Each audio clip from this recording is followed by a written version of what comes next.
My name is Emily Carter. I'm 32 years old, and until last year, I truly believed hard work always paid off. For 7 years, I worked as a senior, project manager for one of the fastest growing marketing firms in Chicago. I wasn't the loudest person in the office. I didn't spend my lunch breaks gossiping or trying to impress executives. I simply showed up every day, solved problems, and made sure every client left happy. My coworkers used to joke that I practically lived at the office. Honestly, they weren't wrong. I missed birthdays, canceled vacations, worked weekends, stayed until midnight more times than I could count. Every annual review described me with the same words: reliable, professional, essential. So when my director, Daniel, asked me to come into his office on a rainy Friday afternoon, I assumed he was finally going to discuss the promotion everyone kept hinting about. Instead, he closed the door and avoided looking me in the eyes. "Emily, we've decided to eliminate your position as part of a restructuring." I stared at him. "I'm sorry, what?" He slid an envelope across the desk. "It isn't personal. Anyone who's ever been fired knows that's the biggest lie employers tell. Nothing about losing your career feels impersonal." I looked around the office one last time while packing my things. Most people avoided eye contact. A few whispered. Then I noticed something strange. The empty office beside Daniel's had suddenly been decorated. Fresh flowers, new computer, nameplate. The name read, Jessica Lane. I recognized her immediately. She wasn't an employee. She was Daniel's girlfriend. She had never worked in corporate marketing. In fact, she'd spent the previous year posting lifestyle videos on social media. By Monday morning, she was sitting in my chair, using my office, managing my team. That's when I realized my job hadn't disappeared. I'd simply been replaced. I walked out of that building promising myself one thing: I would never beg for my old job back. Not ever.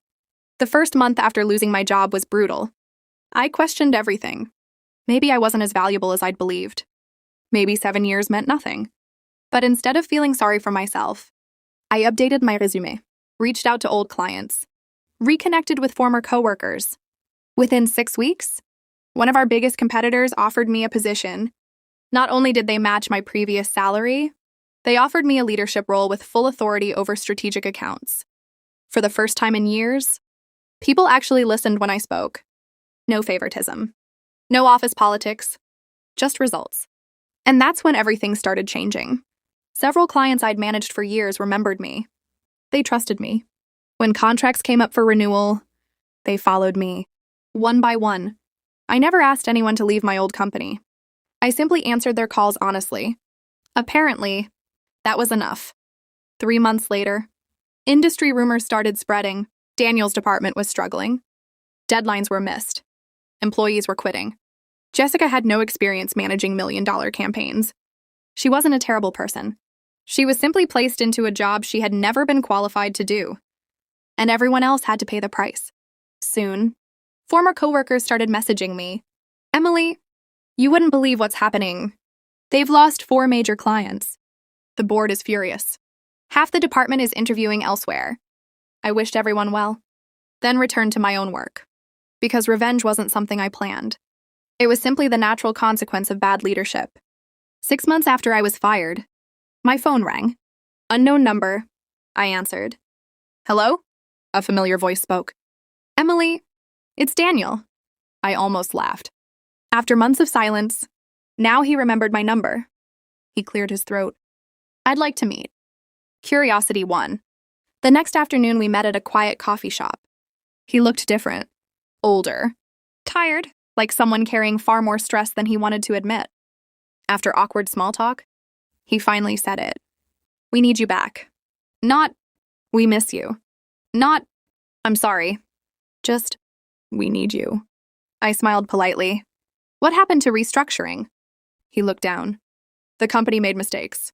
I waited. He continued. "The board isn't happy." Still no apology. Just excuses. Finally, he admitted the truth. Jessica had resigned after several failed projects. Clients had left. Revenue had dropped. Employee morale was collapsing. Then he looked directly at me.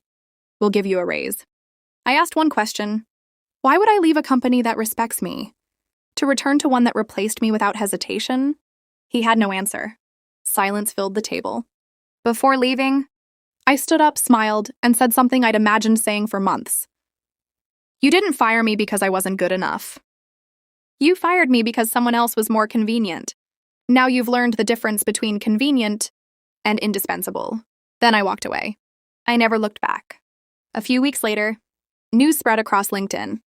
Daniel was no longer with the company. The board had replaced him after reviewing several hiring decisions and declining financial performance. As for me, I was promoted again. Not because someone liked me. Not because I knew the right people. But because my work spoke for itself. Looking back now, getting fired felt like the worst day of my life. In reality, it became the best thing that ever happened to me. Sometimes losing the wrong opportunity is exactly what makes room for the right one. And sometimes, the greatest revenge isn't making people regret hurting you. It's building a life so successful that they regret losing you.